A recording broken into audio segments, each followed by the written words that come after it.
Hi everyone, welcome back to my channel nursing tech Jyoti. So guys, आज हम start करने वाले हैं एमएसएन का एक बहुत इंपॉर्टेंट टॉपिक जिसका नाम है burn.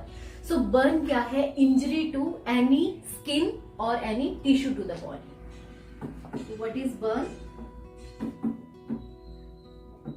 Any injury to skin and tissue due to, होती कैसे है इंजरी? सो गाइस, इलेक्ट्रिकल की वजह से हो सकता है, थर्मल की वजह से हो सकता है, फायर की वजह से हो सकता है, स्कैल्ड क्या होता है? जब किसी हॉट लिक्विड से हमें बर्न हो जाता है। So due to electrical burn, thermal burn, fire की वजह से हो सकता है, स्कैल्ड का मतलब होता है कोई भी हॉट लिक्विड जब हमारी बॉडी में गिर जाता है तो उसकी वजह से जो बर्न होता है उसको हम स्कैल्ड नाम देते हैं। And last one is the any gases, for example carbon monoxide जिसको हम CO लिखते हैं। और अगर मैं बात करूं तो केमिकल की वजह से भी बर्न हो सकता है। सो गाइज, ये सारे क्या थे? इसके कॉजेज भी हम बोल सकते हैं और इसके टाइप्स भी बोल सकते हैं। किसके? जो बर्न जिसकी वजह से होता है। नेक्स्ट हम पढ़ेंगे इसके sign and symptom and degrees of the burn. तो नेक्स्ट हम देखते हैं डिग्रीज ऑफ द बर्न, जिसमें गाइस 4 डिग्रीज आती हैं। First degree, second degree, third degree and fourth degree. So guys, इसमें हम ये देखेंगे कि जब किसी को बर्न होता है सो वो कितना डीप अंदर तक जाता है, तो हम उसको कौन से डिग्री में इंक्लूड करते हैं। एंड इसके साथ साथ में हम ये भी देखेंगे कि फर्स्ट डिग्री का बर्न है तो कौन से सिम्टम्स आते हैं, सेकंड, थर्ड, फोर्थ डिग्री में कौन से सिम्टम्स आते हैं। सो स्टार्ट करते हैं हम फर्स्ट डिग्री से। सो फर्स्ट डिग्री में गाइस होता क्या है? जो हमारा सुपरफिशियल एरिया होता है हमारी स्किन का, इट मीन्स अगर मैं अपने हाथ को लूं, सो अगर मेरे को सुपरफिशियल बर्न हो रहा है, और आपको पता है जो हमारी स्किन की ऊपर वाली लेयर है उसको हम बोलते हैं एपिडर्मिस। सो इसमें हमारी कौन सी लेयर आएगी? एपिडर्मिस।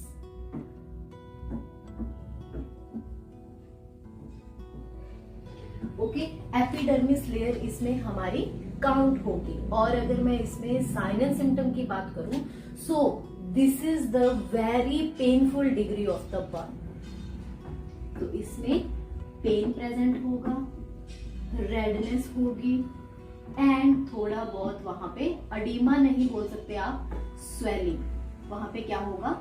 स्वेलिंग होगा। ठीक है, तो इसको हम बोलेंगे first degree burn. Second degree में गाइस एपिडर्मिस प्लस आपकी जो डर्मिस है वो भी इसमें इन्वॉल्व हो जाएगी। और इसमें जो साइन रहते हैं इसमें भी पेन होगा। बट अगर आपको कोई पूछ रहा है सबसे ज्यादा पेनफुल डिग्री कौन सी है, तो आप किसको बोलोगे? फर्स्ट डिग्री को।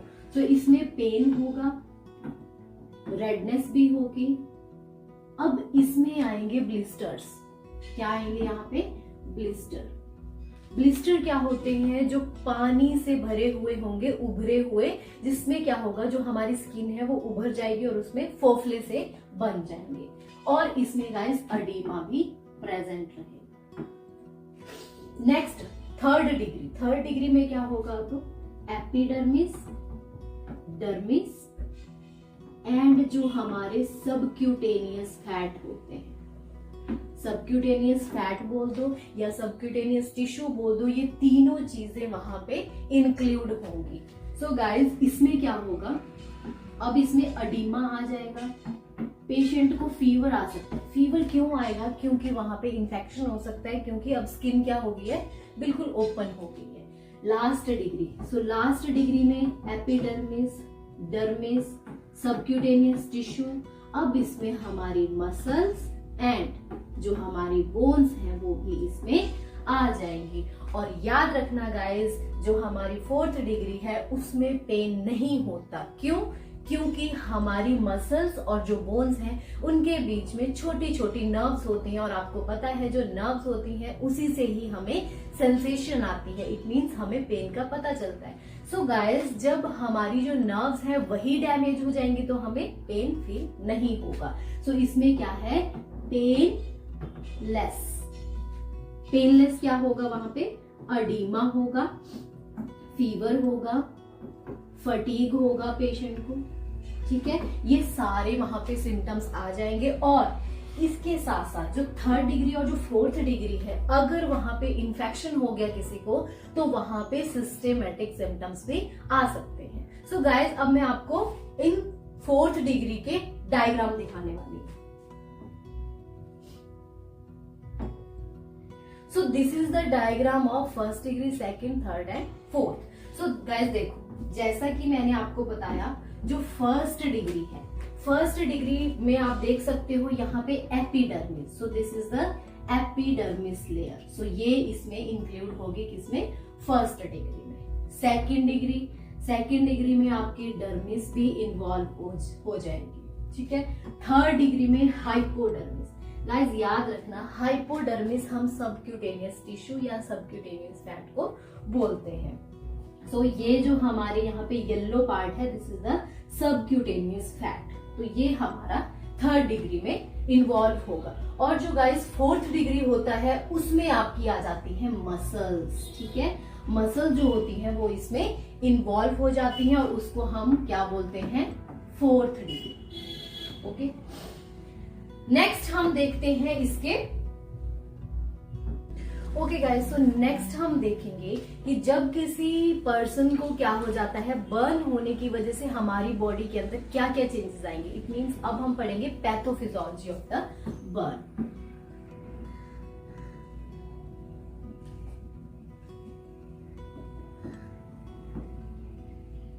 ओके, सो पैथोफिजियोलॉजी में सबसे पहले क्या होगा? Injury to the skin. Injury to skin due to any etiological factor, जो कि मैं आपको ऑलरेडी बता चुकी हूँ, thermal, electrical, chemical, scald. So guys, injury to the skin की वजह से होगा क्या? जो हमारी ब्लड वेसल्स हैं वो क्या हो जाएंगी? इंजर्ड हो जाएंगी या रप्चर बोल सकते हो, ब्लड वेसल्स। ओके, तो ब्लड वेसल्स क्या हो गई? हमारी रप्चर हो गई। सो ब्लड वेसल्स इंजर्ड होने की वजह से अब जो हमारा प्लाज्मा की जो परमेबिलिटी है वो बढ़ जाएगी। Increase permeability of plasma membrane. Plasma membrane की क्या हो जाएगी?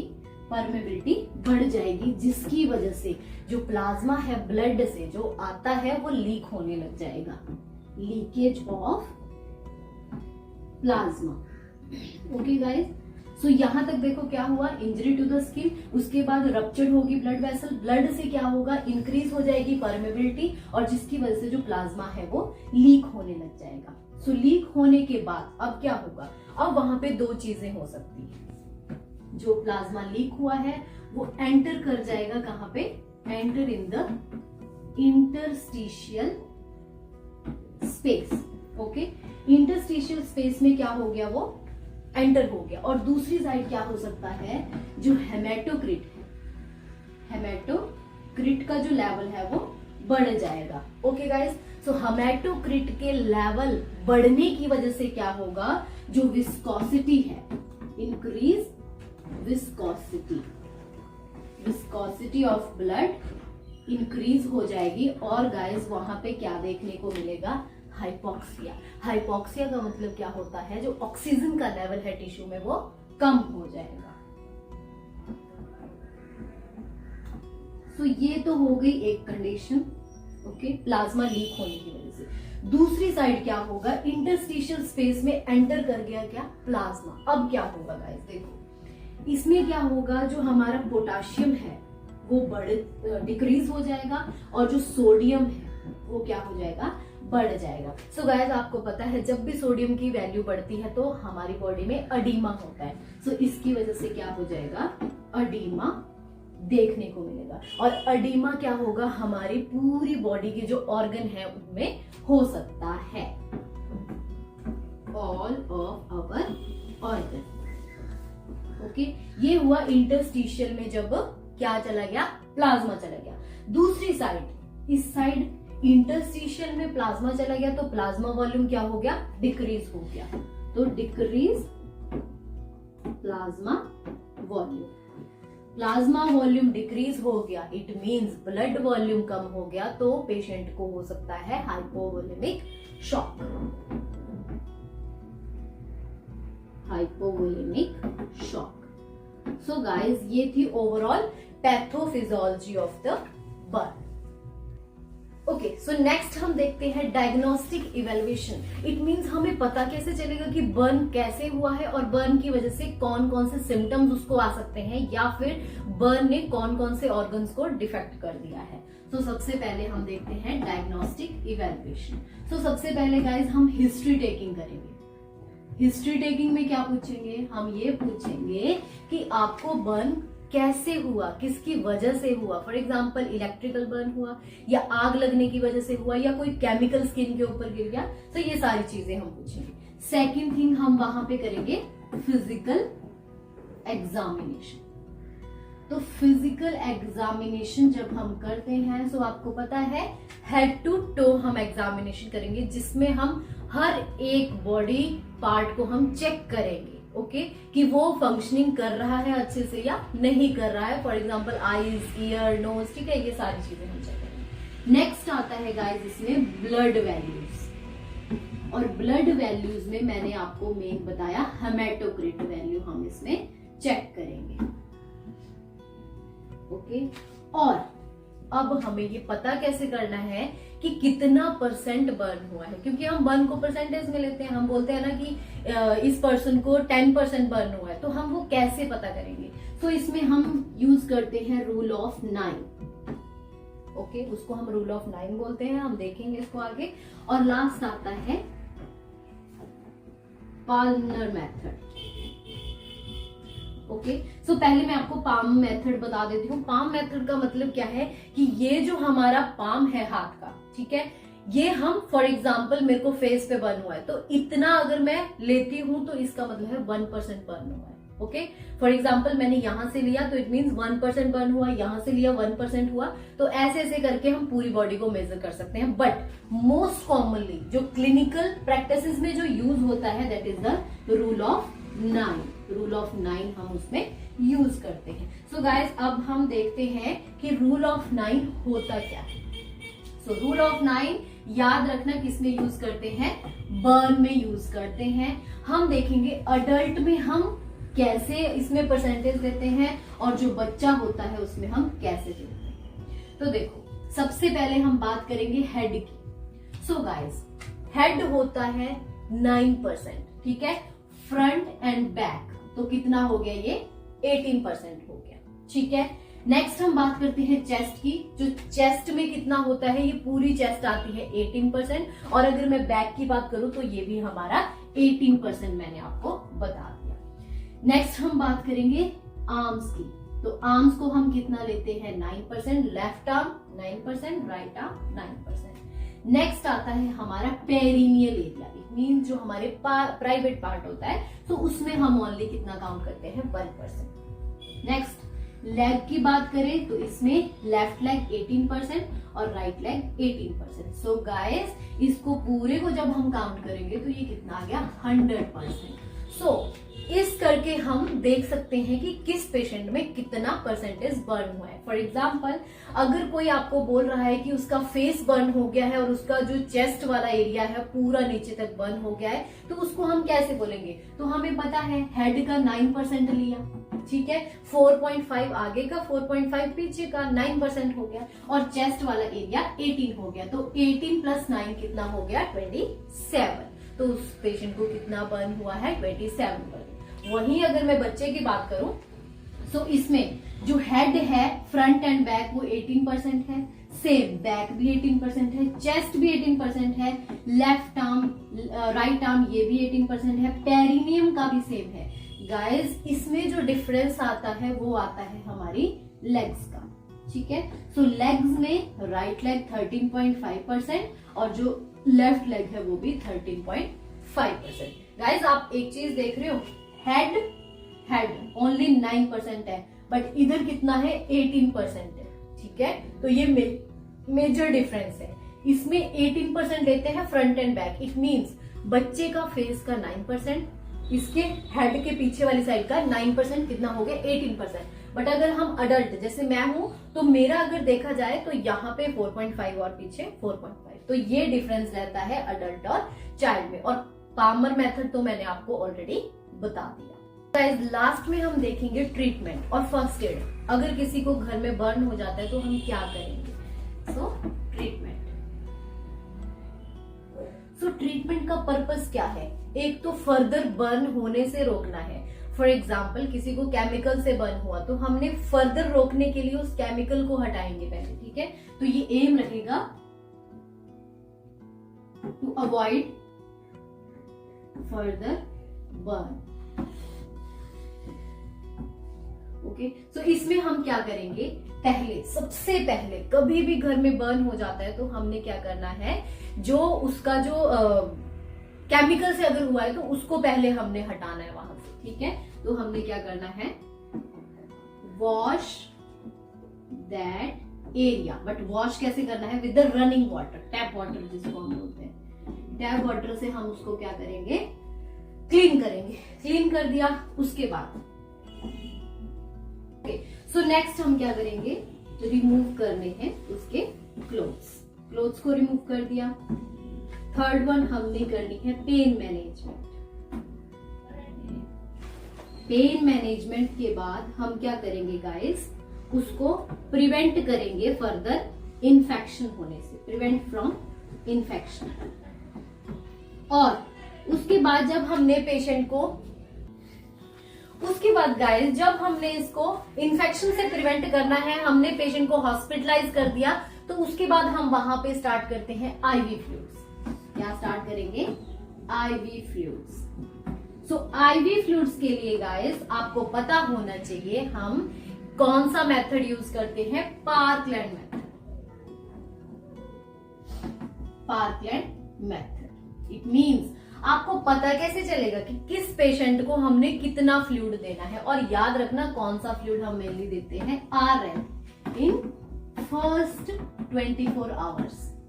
फर्स्ट 24 आवर्स में हम कौन सा देंगे, आरएल देंगे। और उसके बाद जो भी एंटीबायोटिक डॉक्टर प्रिस्क्राइब करेंगे वो हम वहां पे चलाएंगे। सो पार्कलैंड मेथड में क्या होता है, 4 ml को हम मल्टीप्लाई करेंगे टोटल बॉडी सरफेस एरिया से, और उसको मल्टीप्लाई करेंगे जो पेशेंट का वेट है इन केजी, किलोग्राम में जो उस पेशेंट का वेट है उसको हम मल्टीप्लाई करके हमें पता चल जाएगा कि हमने इसको इतना ml या इतना लीटर फ्लूइड देना है। फॉर एग्जाम्पल मान लो किसी का वेट है 50 kg और उसका जो बर्न हुआ है पेशेंट का वो हुआ है 10%। तो इसको हम कैसे निकालेंगे, 4 ml, ये वाला फॉर्मूला यूज करेंगे, 4 ml multiply total body surface area कितना बर्न हुआ है 10%, और उसके बाद जो वेट है वो कितना है 50 kg। सो गाइस कितना हो गया, 4 10s are 40 इंटू 50, तो 4 5s are 20, इट मीन्स कितना हो गया 2000 ml। तो 2000 ml हमने क्या देना है, उसको फ्लूइड देना है फर्स्ट 24 आवर्स में। बट वो भी हमने कैसे देना, एक साथ ही हम स्टार्ट नहीं कर देंगे। क्या करेंगे, 2000 का जो हाफ है, हाफ मतलब 1000 को हम एडमिनिस्टर करेंगे फर्स्ट 8 आवर्स में, और उसके बाद जो हाफ बचता है उसको हम नेक्स्ट 16 आवर्स में हम उसको एडमिनिस्टर करेंगे। इट मींस फर्स्ट वाला हम क्या करेंगे, जल्दी देंगे, 1000 ml 8 आवर्स में हम खत्म कर रहे हैं, और उसके बाद जो 1000 ml बच गया उसको हम 16 घंटे में एडमिनिस्टर करेंगे। सो ये ओवरऑल रहता है फ्लूइड देने का फॉर्मूला। नेक्स्ट हम देखते हैं कि हम इसमें क्या क्या चीजें करेंगे। सो इसमें हम पेशेंट को ऑक्सीजन एडमिनिस्टर करेंगे, और इसमें जो ऑक्सीजन हम देते हैं वो कौन से मेथड से देते हैं, ऑक्सीजन टेंट। ऑक्सीजन टेंट से हम क्या करते हैं, बर्न वाले पेशेंट को ऑक्सीजन देते हैं। और गाइस इसमें हमें पेशेंट को शॉक से बचाना है, मेनली कौन सा, हाइपोवोलेमिक शॉक। दैट्स व्हाई इसमें हमें क्या करने हैं, सबसे पहले फ्लूइड देना है। ब्लड लॉस हुआ है तो लास्ट में हम ब्लड ट्रांसफ्यूजन भी कर सकते हैं। और अगर किसी का पेशेंट का फॉर एग्जांपल यहाँ पे उसका जो आर्म का एरिया वो पूरा बर्न हो चुका है तो हम ग्राफ्टिंग भी कर सकते हैं। Okay guys, so this is all about the burn. So guys, burn में हमने बर्न की डेफिनेशन देखी, उसके कॉजेज देखे, उसके बाद हमने इसकी डिग्रीज और विद उसके साइन एंड सिम्टम, जिसमें से मोस्ट कॉमनली क्वेश्चंस पूछे जाते हैं उसके सिम्टम्स के, लाइक फर्स्ट डिग्री में क्या होता है, या पूछ सकते हैं पेनलेस वाली डिग्री कौन सी होती है। उसके बाद हमने देखी पैथोफिजियोलॉजी की, हमारी बॉडी में हुआ क्या, हाइपोवोलेमिक शॉक हुआ तो कैसे हुआ। ओके, उसके बाद हमने इसकी डायग्नोस्टिक इवैल्यूएशन, रूल ऑफ 9 और हमने पामर मेथड देखा, और लास्ट में हमने देखी इसकी treatment. I hope you like this video. Please like, share and subscribe my channel. Thank you so much.